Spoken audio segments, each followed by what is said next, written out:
4 puntos cardinales del planeta Tierra.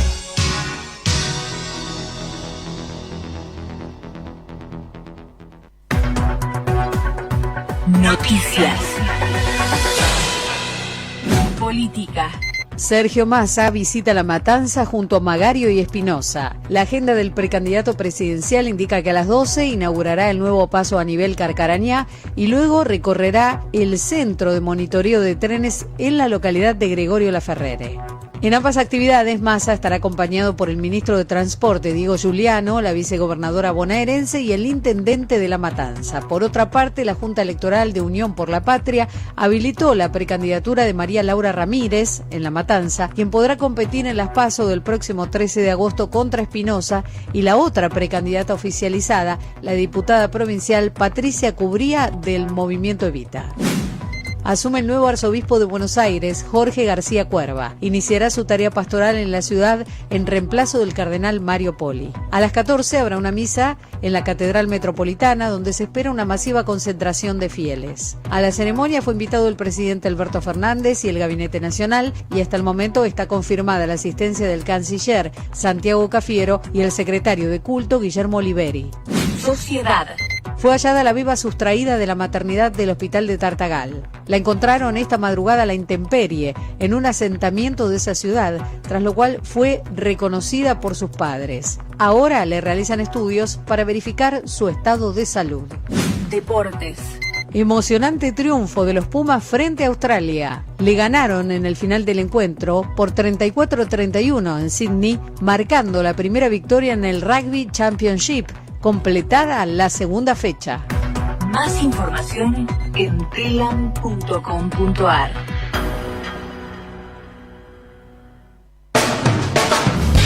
En Onda Latina, paramos para comprar. Inicio espacio publicitario.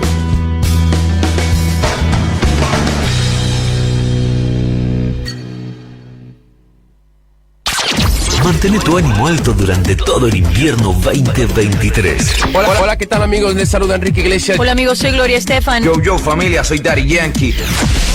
Con la música más emocionante de nuestra selección de éxitos.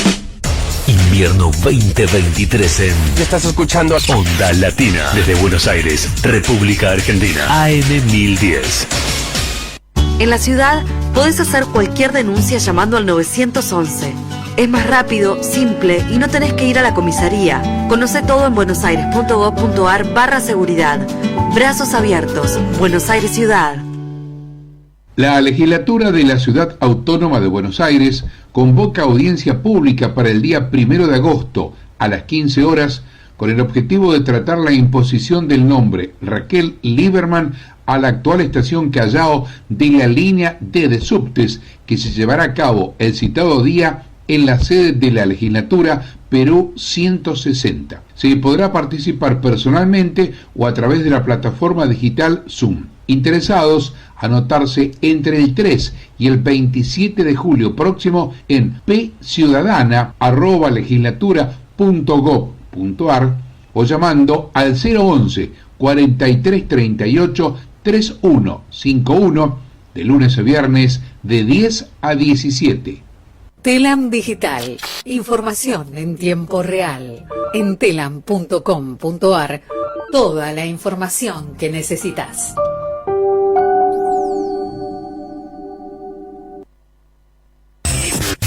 Volvemos a nuestra programación habitual. Volvemos a Onda Latina. Fin de espacio publicitario.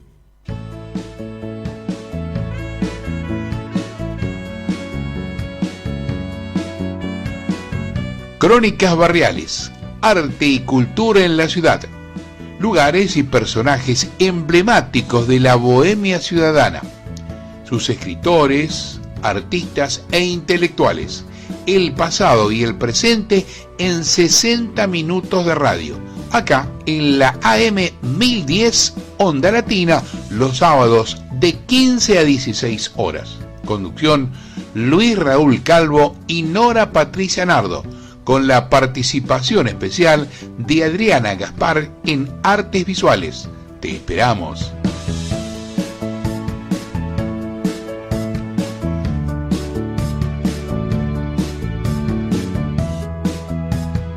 Acabamos de escuchar fragmentos de la versión instrumental de la canción La realidad del cine, Verité, de Luis Raúl Calvo, con arreglos musicales del maestro Oscar La Higuera.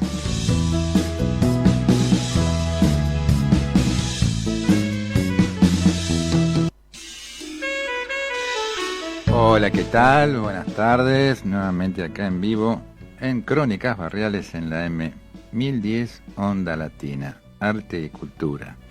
Nos acompaña en la operación técnica Fabricio Guerrero, nuestros teléfonos 4372-2841, 4372-3061. ¿Qué tal, Nora? ¿Cómo estás? ¿Qué tal? Buenas tardes a todas y a todos nuestros oyentes. Una alegría compartir un nuevo programa de Crónicas Barriales con vos acá en la conducción y con nuestro querido operador Fabricio. Así es, con días fríos, ¿no? Días muy fríos. Que abrigarse. Sí, la verdad que sí, nos abrigamos, días para chocolate con churros, para masitas, y para escuchar radio. Torta frita, ¿no? Y excelente para escuchar radio, y más a esta hora, ¿no? Sí, Después sí. de comer, me quedo un ratito antes de hacer la siesta, haciendo la digestión y escuchándonos, así van felices a una siestita. Y para empezar vamos a invitar a nuestros oyentes, a nuestras oyentes, a el próximo martes, porque vamos a llevar a cabo el encuentro número 721 de nuestro Café Literario de Arte Antonio Oliverti, que es auspiciado por nuestro proyecto cultural Generación Abierta. El lugar, para aquellos que todavía no saben, estamos en un nuevo lugar, se llama 779 Cantina Cultural, está en Bartolomé Mitre 1745, a metros de la avenida Callao. Este martes, entonces 18:45 horas, en Poeta en el Recuerdo de Horacio Perler, vamos a recordar al querido poeta Aldo Novelli, que nos dejó hace poquito tiempo. Va a haber palabras a cargo de Natacha Mel. Tendremos lectura de poesía de Rafael Vázquez con la presencia de Sharon Antar, Mariel Monente, Osvaldo Rossi y Beatriz Schaffer Peña. En narraciones breves Susana Aguad nos va a acompañar Maximiliano González. Tendremos música con Paco Rizzo y Juan Verón, un querido amigo a quien hace un tiempo que no veíamos y nos va a acompañar este próximo martes. Todo con la organización de Julio Bepré, Nora Patricia Nardo, María Marta Donet, Adriana Gaspar y quien les habla Luis Raúl Calvo. Así que los esperamos y las esperamos este próximo martes 18:45 horas en 779 Cantina Cultural, Bartolomé Mitre 1745. Qué bueno, ¿no? Ahí estaremos festejando un encuentro de poesía y de las artes. Bueno, hoy nos toca hablar de una callecita que para vos tiene también un caro recuerdo, que es en Nazarre, la calle Nazarre. Uy, cuántos recuerdos. ¿No? ¿Cuántos recuerdos? Bueno, y también para los ciudadanos de Mendoza, porque fue un funcionario, Alejo Nazarre, que nació en Buenos Aires en 1760 y falleció en 1825, fue un funcionario y político argentino que ejerció como teniente de gobernador de la ciudad de Mendoza, hermosa ciudad que estuve hace poco tiempo, hace pocos días, digamos. La ciudad de Mendoza, pocos después de la Revolución de Mayo, estuvo allí. Era hijo de Antonio Nazarre y de Teresa Pérez de Astián. Estudió en el Colegio de los Jesuitas de su ciudad natal y fue empleado de la Administración Colonial de Aduanas. Después se casó en Mendoza con su prima hermana Nicolasa Sierra y durante la década de 1790 fue el administrador en San Luis de la Real Renta de Tabacos y Naipes. Mira vos, de la Real Renta de Tabacos y Naipes, que en la práctica cobraba casi todos los impuestos, y durante la década siguiente Nazarre ocupó el mismo cargo en la ciudad de Mendoza. También apoyó a la Revolución de Mayo y participó en los conflictos causados por el teniente de gobernador Faustino Anzay, que permaneció leal a los realistas. Entonces fue durante varios años ministro de Hacienda del gobierno local de Mendoza. En 1812 celebró un parlamento con los indios pehuenches en el fuerte de San Carlos, con el cual obtuvo un largo periodo de paz. Por otro lado, este acuerdo permitió sostener a los indígenas como aliados ante la reconquista de Chile y por los aliados, que se iniciaría poco después, o sea, la conquista de Chile.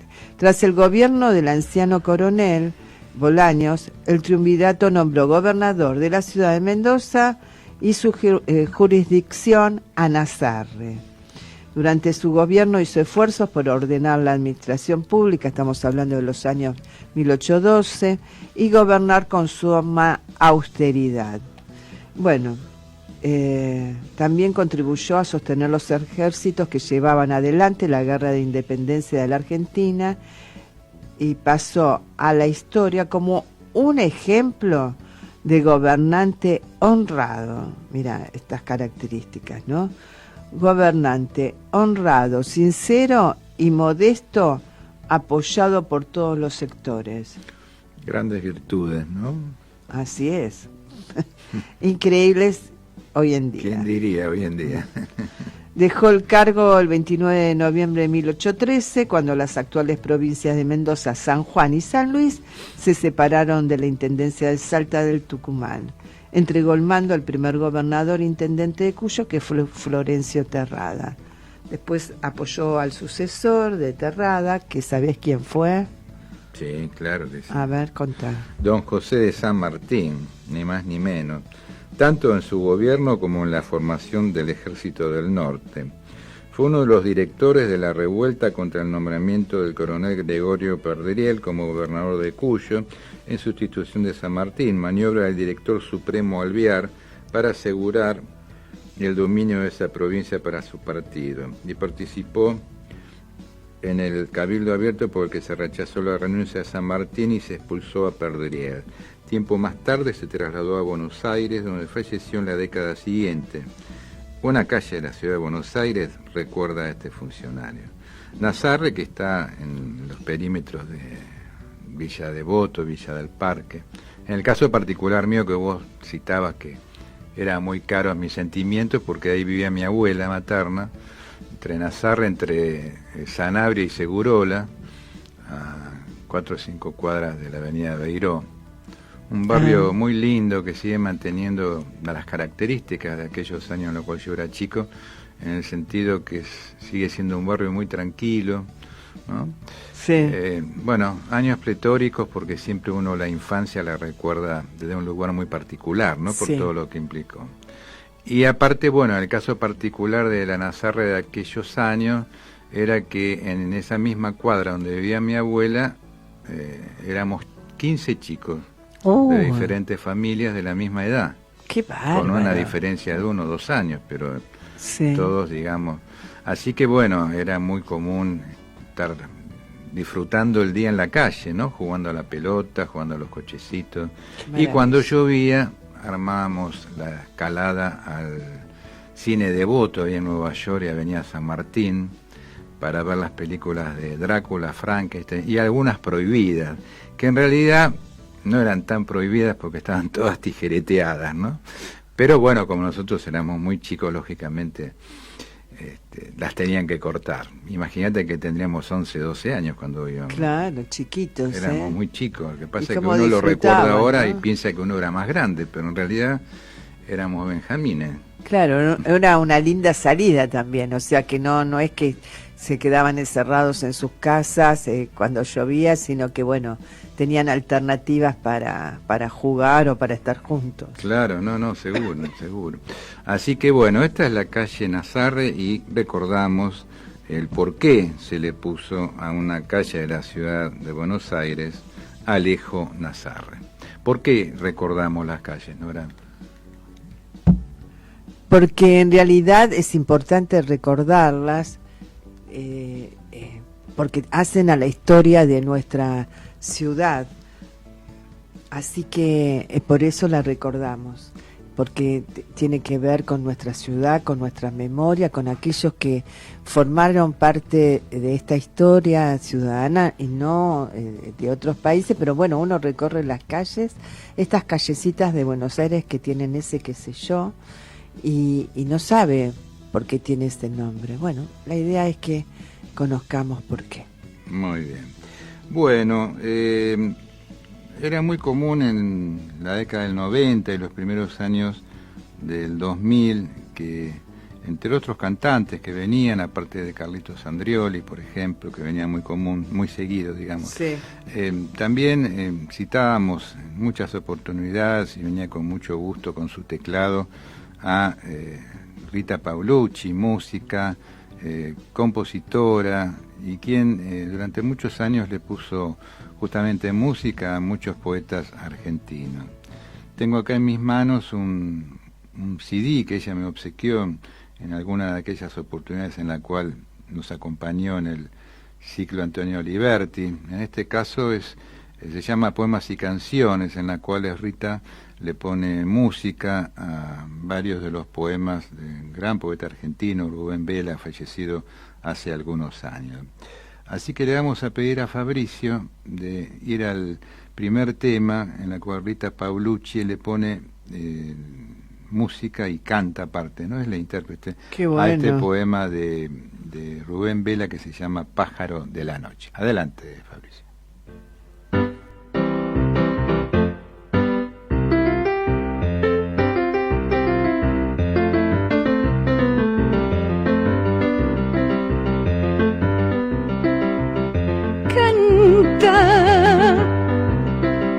Pájaro de la noche, que soy inmortal,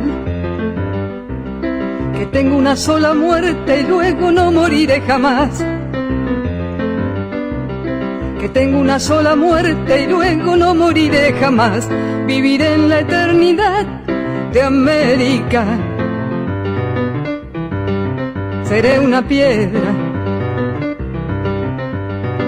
seré el rostro de esa piedra, seré la memoria, seré la esperanza de esa piedra, seré la inicial de un dios, seré el relámpago de un dios, seré la sonrisa de una pampa abierta.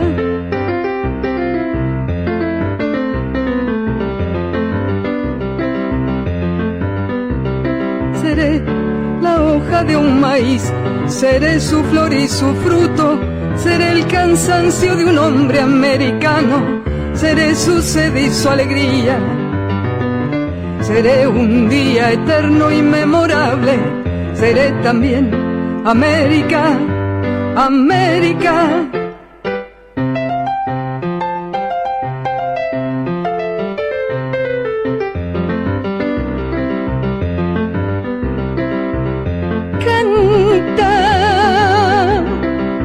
Pájaro de la noche, que soy inmortal, que tengo una sola muerte y luego no moriré jamás, que tengo una sola muerte y luego no moriré jamás, viviré en la eternidad de América, de América, de América, de América.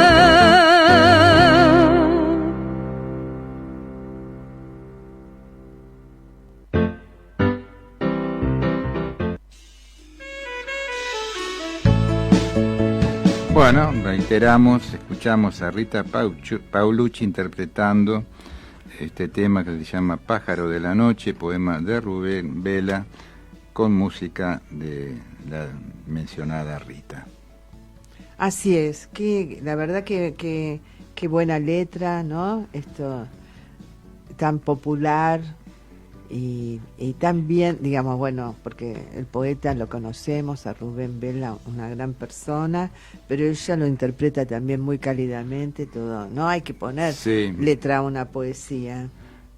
No es fácil ponerle música a una letra de poema, ¿no? Porque, digamos, la letra va muy relacionada con la música, pero un poema ya tiene una estructura diferente y en realidad está pensado como poema, ¿no? Claro. Entonces, ponerle música realmente es un gran mérito.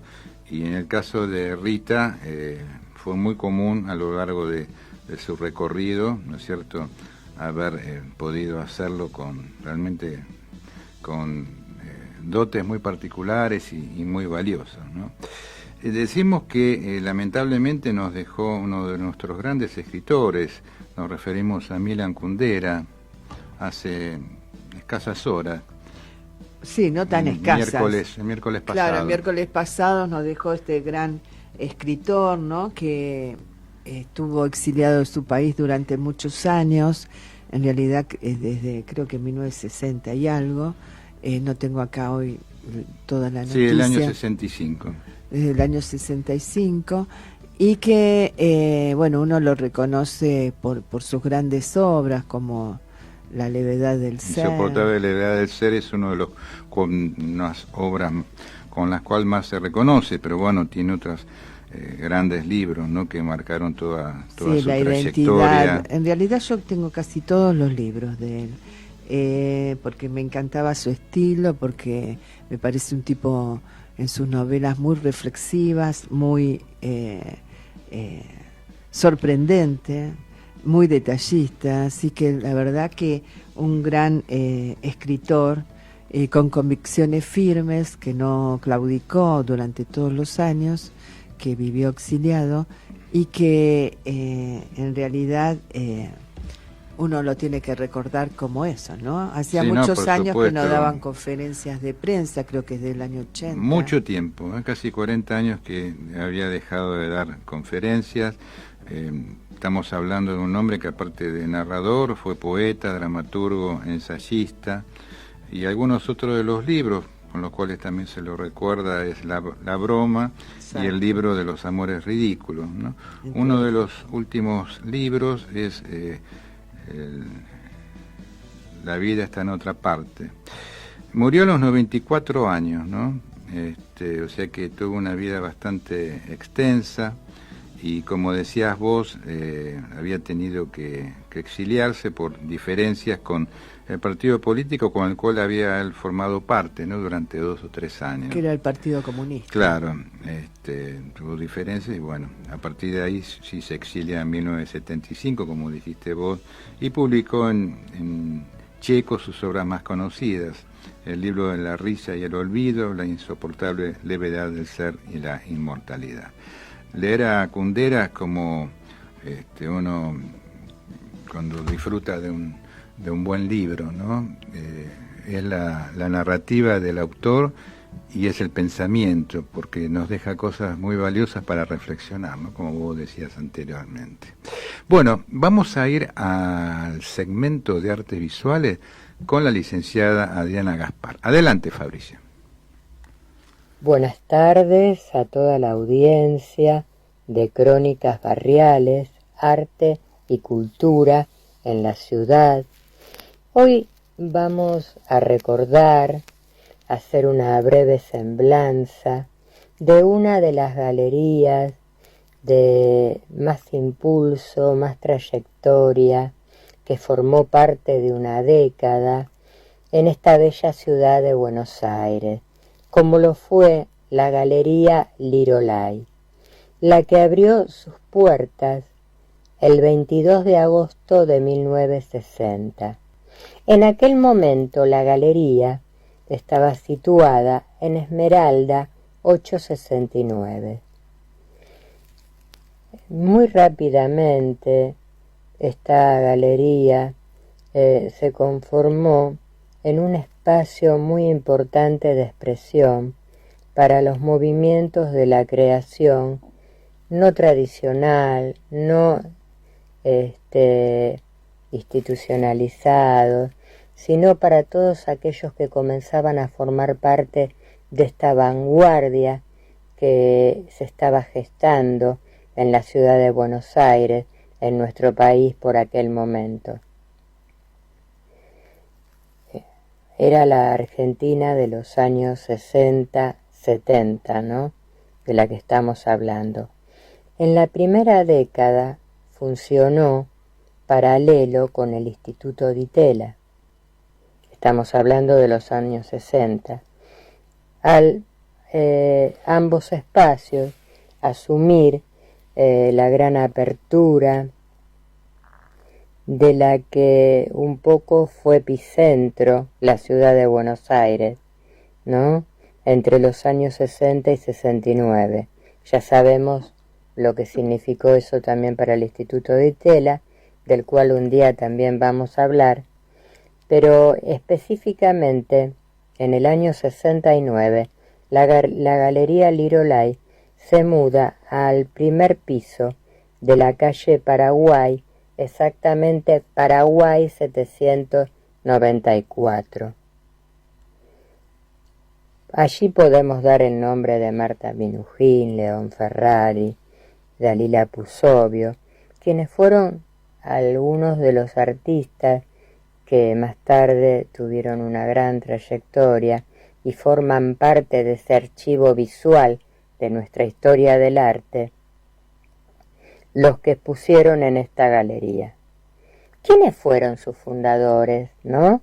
Bueno, esta galería tuvo como fundadores a Mario y Paulette Fano, quienes, bueno, estuvieron acá hasta de pronto decidir cerrarla para ellos radicarse en Nueva York, ¿no es cierto? Fue una galería muy particular porque allí no solo se experimentó con la pintura o géneros similares, sino también la fotografía experimental, grabadores, pintores, dibujantes, quienes además desarrollaron también el arte del objeto, que era toda una innovación por aquel momento, y además quienes trabajaban en pintura, dibujo o estas técnicas, digamos, más institucionalizadas, lo hacían desde un lugar no formal, no lo hacían con las características contemporáneas a la época. Bueno, como dije antes, esta galería fue fundada por un matrimonio francés y su primera directora fue la artista y crítica de arte Germanie Derbeck, quien fomentó la participación de artistas muy jóvenes, todos ellos vinculados con el arte de la experimentación, con las nuevas tendencias artísticas que ya eran muy activas en Europa y que estaban llegando a la Argentina. De todas ellas participaron en esta galería Marta Minujín, León Ferrari, Rubén Santantonín, Dalila Pusovio, Delia Cancela, Pablo Mesagian, Federico Manuel Peralta Ramos, Nicolás García Uriburu, Alberto Hues, Kenel Kembre, Edgardo Antonio Vigo, Alberto Heredia, bueno, entre otros de los que más tarde forman parte de ese acervo cultural, de esa historia nuestra del arte argentino, del arte moderno contemporáneo. Además, las salas de la galería albergaron exposiciones emblemáticas para el momento, como las del arte destructivo en 1961, del grupo informalista, de Dalila Pusovio, la muerte en 1964, bueno, y así distintos eventos culturales y de mucha vanguardia cultural, artística, de mucha renovación social y cultural, que además caminaban y transitaban paralelamente al Di Tella. Por eso hoy recordamos esta galería por su ubicación en pleno centro de la ciudad, por todo lo que significó para la ciudad de Buenos Aires y para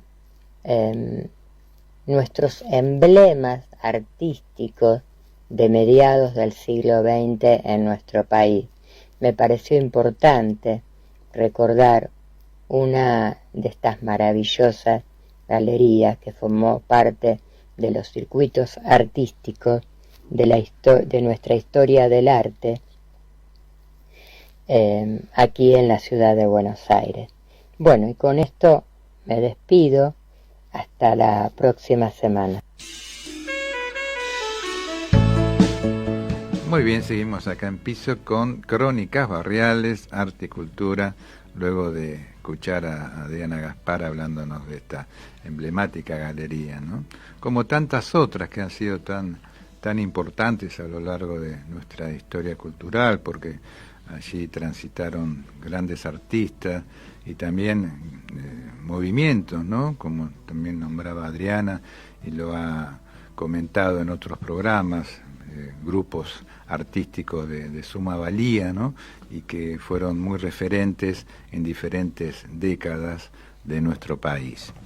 Así que, bueno, muy bueno realmente. La verdad que sí, así, excelente.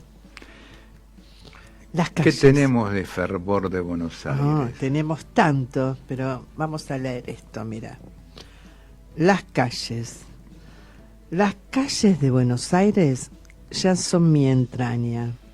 No las ávidas calles incómodas de turba y ajetreo, sino las calles desganadas del barrio, casi invisibles de habituales, enternecidas de penumbra y de ocaso, y aquellas más afuera, ajenas de árboles piadosos, donde austeros y austeras casitas apenas se aventuran, abrumadas por inmortales distancias, a perderse en la honda visión de cielo y llanura.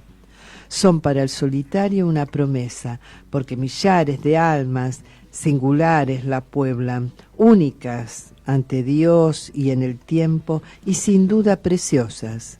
Hacia el oeste, el norte y el sur se han desplegado y son también la patria. Las calles, ojalá en los versos que trazo estén esas banderas. Bueno, Jorge Luis Borges, ¿no? Porque se están cumpliendo 100 años en 2023 de aquel libro que fue el primer libro de Jorge Luis Borges, que fue en 1923 cuando él tenía 23 años, porque él había nacido en 1899. Entonces se cumplen 100 años de un libro que, como dice la historia, fueron 300 ejemplares pagados por su padre. La anécdota cuenta que cuando venían los amigos del padre de Jorge Luis, él aprovechaba en algún momento y le dejaba un libro en el sobre todo o en el saco, ¿no? Para que se lo lleven y después le hagan algunos comentarios.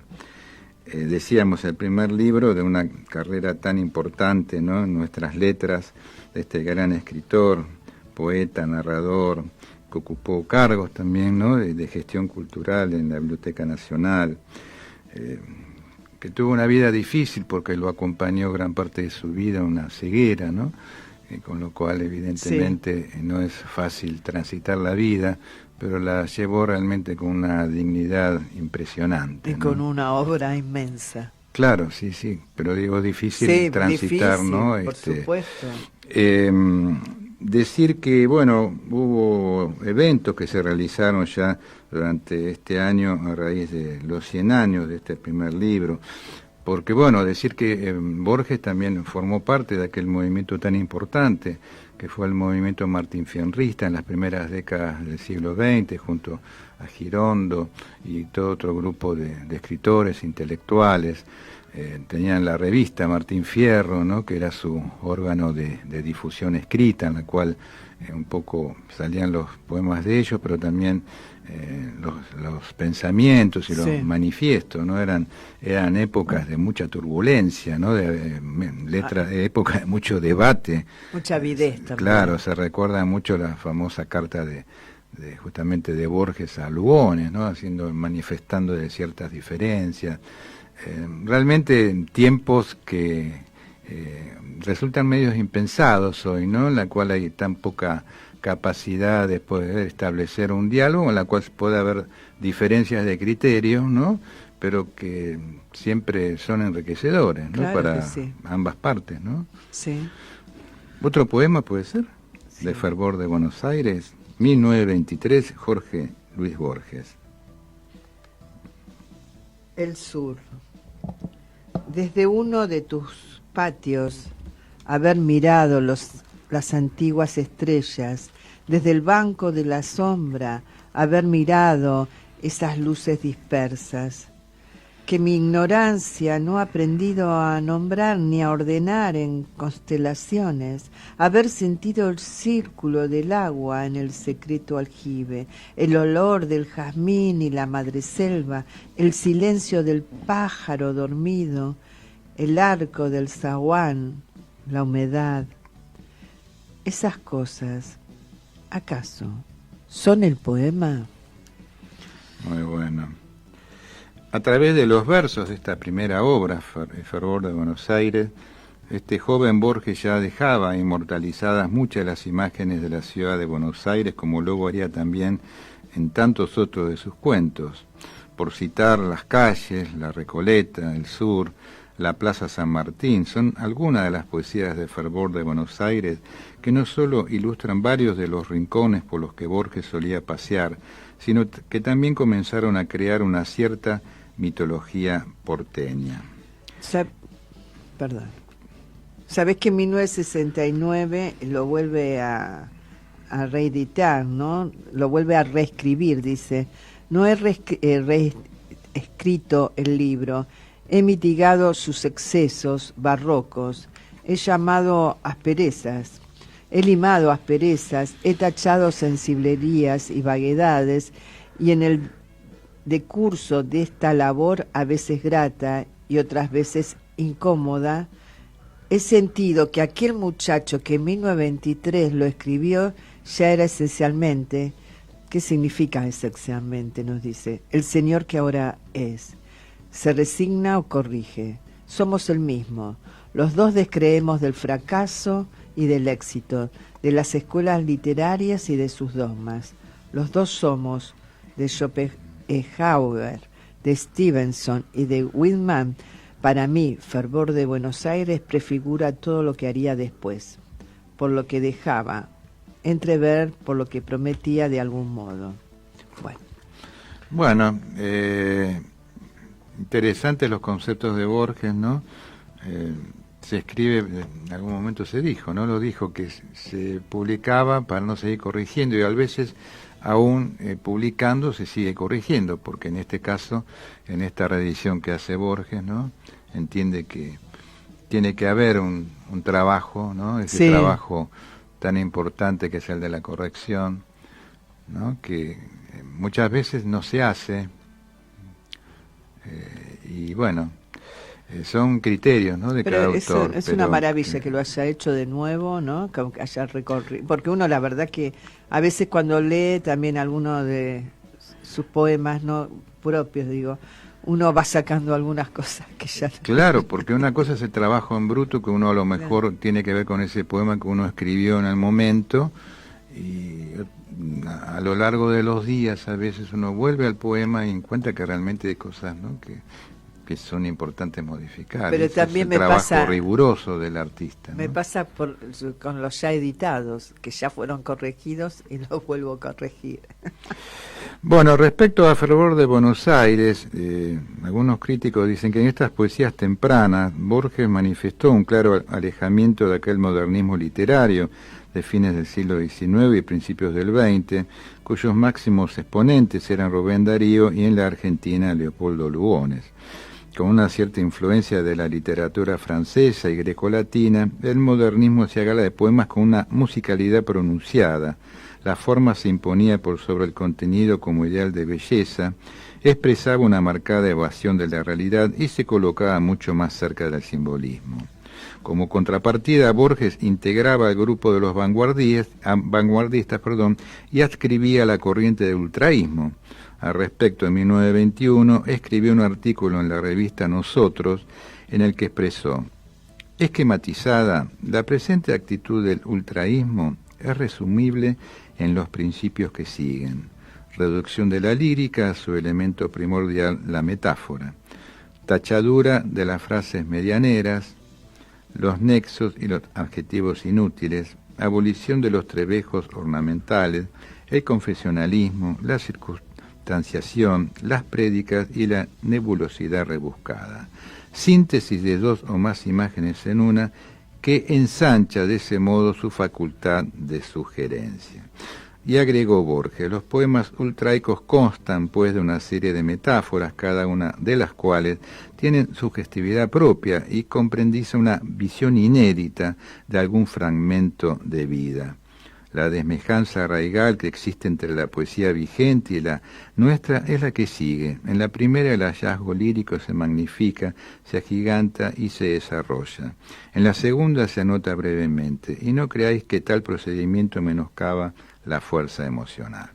En alguna oportunidad también Borges, ¿no?, declaraba que el poema era como una estructura arquitectónica, ¿no?, que cada verso, que cada palabra era como una baldosa, ¿no?, como un ladrillo, ¿no?, y que justamente a veces una palabra mal puesta hacía que ese ladrillo se caía, ¿no? Qué bárbaro, ¿no?, ese análisis tan sencillo por un lado y tan profundo por el otro, ¿no?, que hacía Borges respecto a un poema. Eso hay que tenerlo en cuenta también, ¿no? Pero por supuesto, claro que sí. Bueno, vamos a ir a otro tema musical con Rita Paulucci interpretando en este CD, Poemas y Canciones, poemas de Rubén Vela. Adelante, Fabricio.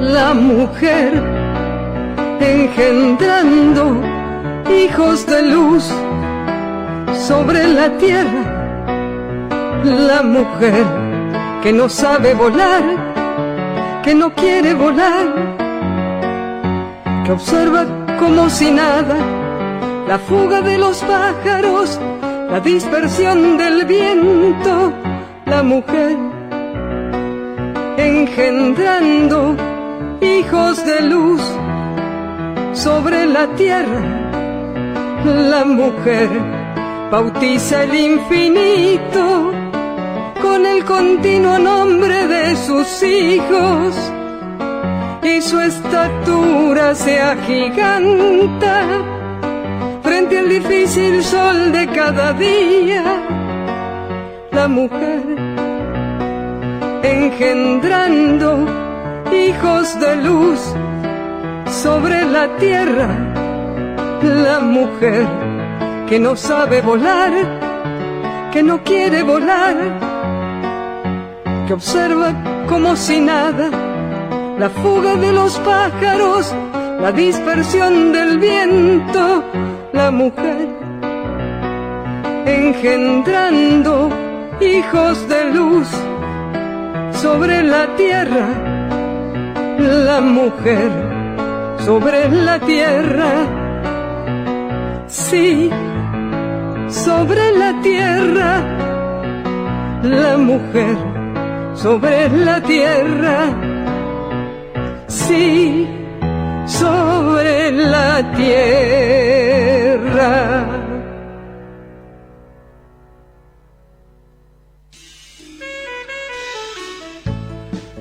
escuchamos a Rita Paolucci interpretando La mujer sobre la tierra, poema de Rubén Vela, música de Rita Paolucci. Qué excelente, tiene una voz espectacular, realmente escucharla, no sé, es bueno, te llena el alma.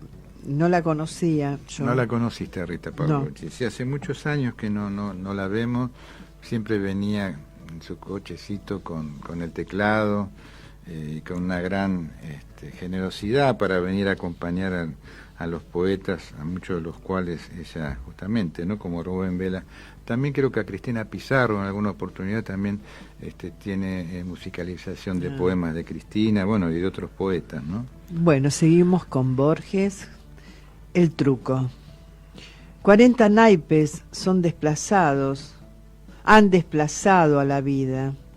Pintados talismanes de cartón nos hacen olvidar nuestros destinos, y una creación risueña va poblando el tiempo robado con floridas travesuras de una mitología casera. En los lindes de la mesa la vida de los otros se detiene. Adentro hay un extraño país, las aventuras del envido y quiero, la autoridad del as de espada como don Juan Manuel, omnipotente, y el 7 de oros tintineando esperanza. Una lentitud cimarrona va demorando las palabras y como las alternativas del juego se repiten y se repiten, los jugadores de esa noche copian antiguas bazas, hecho que resucita un poco, muy poco, a las generaciones de los mayores que legaron al tiempo de Buenos Aires los mismos versos y las mismas diabluras. Muy bien. La poesía, la narrativa de Borges siempre fue acompañada por ciertos pensamientos, ¿no? Dichos en conferencias, en entrevistas que le han hecho a lo largo de su vida. Algunas de ellas, por ejemplo, nos dice Borges, hay que tener cuidado al elegir a los enemigos, porque uno termina pareciéndose a ellos. ¡Qué increíble! Que cada hombre construya su propia catedral. ¿Para qué vivir de obras de arte ajenas y antiguas? La historia universal es la de un solo hombre. Quizás haya enemigo de mis opiniones, pero yo mismo, si espero un rato, puedo ser también enemigo de mis opiniones. Una de las cosas que caracterizaba al Borges presente, ¿no? En lugares, en conferencias y en entrevistas, era su gran poder de ironía, ¿no? Exactamente. La verdad que eso hablaba también de su inteligencia, ¿no? Sí, era muy irónico en su decir y muy también polémico, ¿no? Demasiado. Por eso tenía sus adeptos y también sus enemigos, ¿no? Porque aquellos que no despreciaban quizás su forma de pensar, pero no habían conocido su inmensa obra, ¿no? Porque leerlo... Hay muchos, claro, que hablaron mal de Borges, quizás justamente por estas diferencias personales o de criterios que Borges expuso en muchas oportunidades, pero no sabían que estábamos en presencia de un gran escritor, ¿no? Por supuesto. Otras cosas que dice Borges, uno no es lo que es por lo que escribe, sino por lo que ha leído. En más de una oportunidad él ha dicho que más que un escritor, él ha tratado de ser un gran lector. Esa es una gran enseñanza, claro, ¿no? Creo que para todos nosotros, para todos aquellos que transitamos el mundo de la literatura, del intento de ser escritores, ¿no? Qué formación más importante para un escritor que la de nutrirse de buenas lecturas, ¿no? Sí, tal cual. Sabés que también cuando hizo esta revisión dijo, en aquel tiempo, o sea, en 1923, buscaba atardeceres, los arrabales y la desdicha. Ahora, las mañanas, el centro y la serenidad. Uh-huh. Dice Borges, no sé hasta qué punto un escritor puede ser revolucionario. Por lo pronto está trabajando con el idioma, que es una tradición. Siempre es una palabra que no está permitida a los hombres. No eres ambicioso, te contentas con ser feliz. Si viéramos realmente el universo, tal vez lo entenderíamos. ¿De qué otra forma se puede amenazar que no sea de muerte? Lo interesante, lo original, sería que alguien lo amenace a uno con la inmortalidad. Ahí está nuevamente ese gran poder de ironía de Borges, ¿no? Todos caminamos hacia el anonimato, solo que los mediocres llegan un poco antes. Y este otro que es muy bueno también, ¿no? La literatura no es otra cosa que un sueño dirigido. ¿De un poema? Adelante. Sala vacía. Los muebles de caoba perpetúan entre la indecisión del brocado su tertulia de siempre.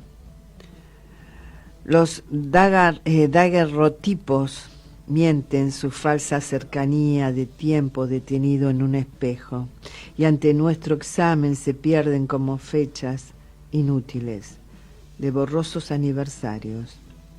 De hace largo tiempo sus angustiadas voces nos buscan, y ahora apenas están en las mañanas iniciales de nuestra infancia.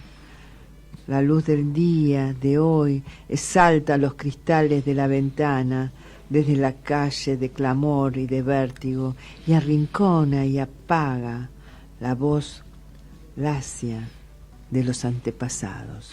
Excelente. Vamos nuevamente a Rita Paulucci. Vos sabés que Rubén Vela le canta mucho a América, ¿no? Le canta, con sus letras, ¿no? En esta canción se llama Mi pueblo americano. Adelante, Fabricio.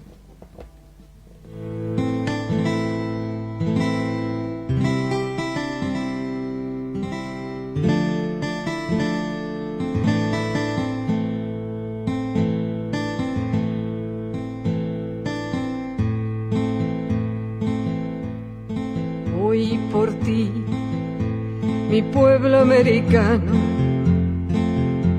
inmenso como un pájaro de alas extendidas hacia el sol que nunca se pone.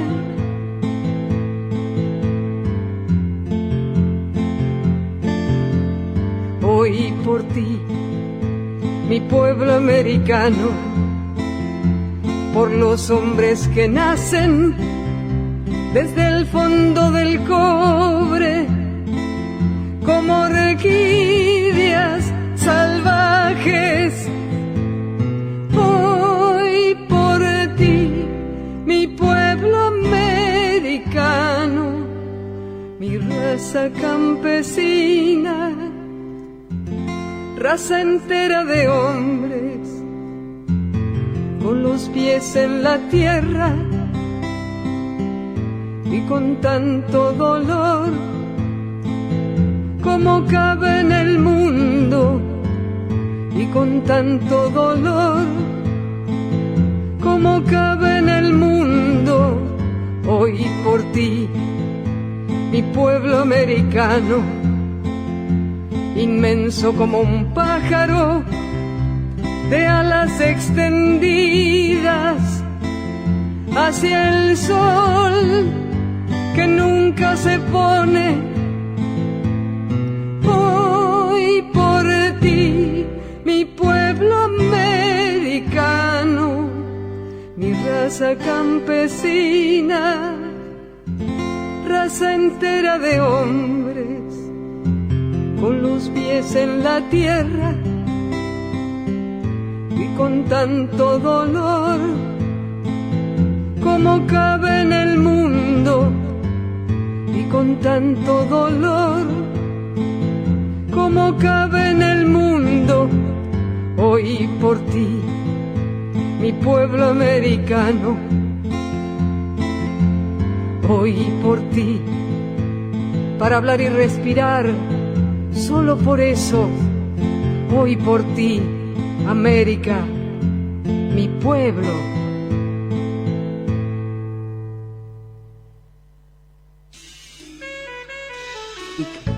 Mi pueblo americano. De Jorge Luis Borges, La Recoleta. Convencidos de caducidad por tantos nobles certidumbres del polvo, nos demoramos y bajamos la voz entre las lentas filas de panteones, cuya retórica de sombra y de mármol promete o prefigura la deseable dignidad de haber muerto. Bellos son los sepulcros, el desnudo latín y las trabadas fechas fatales, la conjunción del mármol y de la flor, y las plazuelas con frescura de patio, y los muchos ayeres de la historia, hoy detenida y única.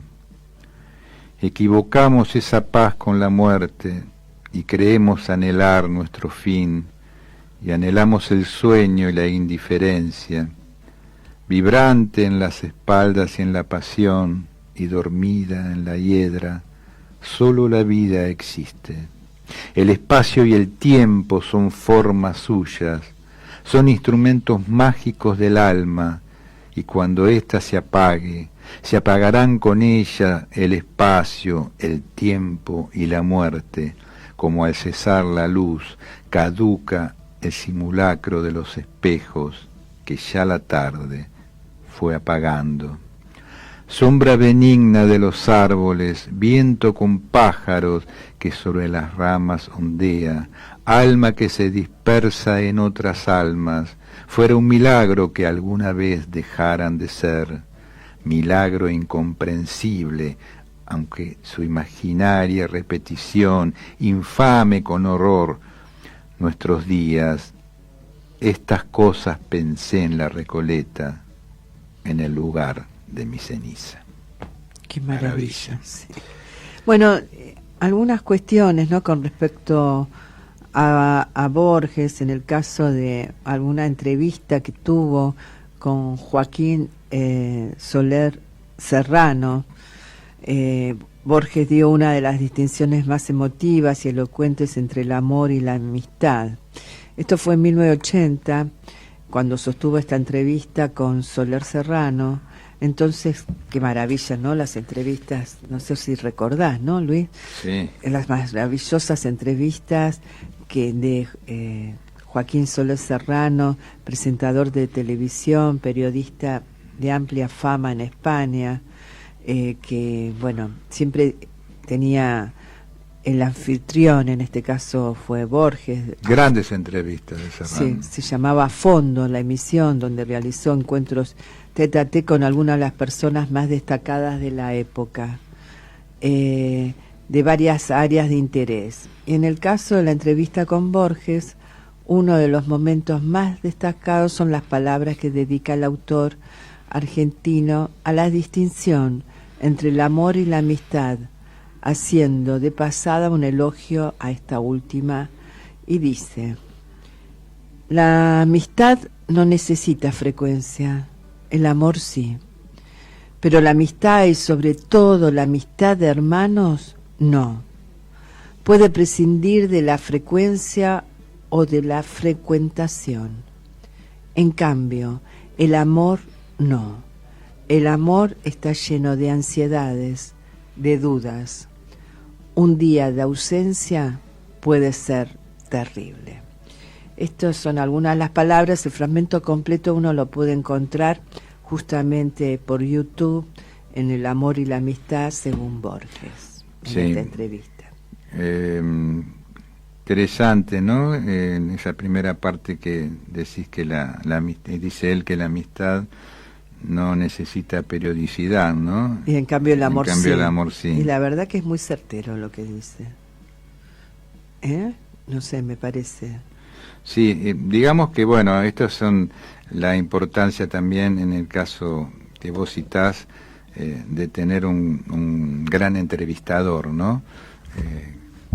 Se necesita al autor, en este caso, un gran autor como Borges, pero también un gran entrevistador, porque lamentablemente debemos recordar que muchas veces acá en nuestro país, en algunos programas, lo convocaban a Borges para preguntarle estupideces, ¿no? Exactamente. No me olvido nunca el día que un periodista le pregunta si lo conocía a Guillermo Vila, claro, ¿no? Forma media irónica. Para lógicamente que Borges es de... más irónico que él, le salió con una que lo dejó pagando, ¿no? Pero bueno... un gran entrevistador, Antonio Carrizo. Sí, totalmente. Una gran cultura. Sí. Bueno, nos tenemos que ir. Le agradecemos a Fabricio por todo su apoyo y colaboración en la parte técnica. Quédense porque ahora viene Nueva Ola y algo más acá en la M1010 Onda Latina. Y nos vamos hasta el próximo sábado recordando que la belleza y la memoria se deslizan por la ciudad deteniendo el vértigo. Muchas gracias.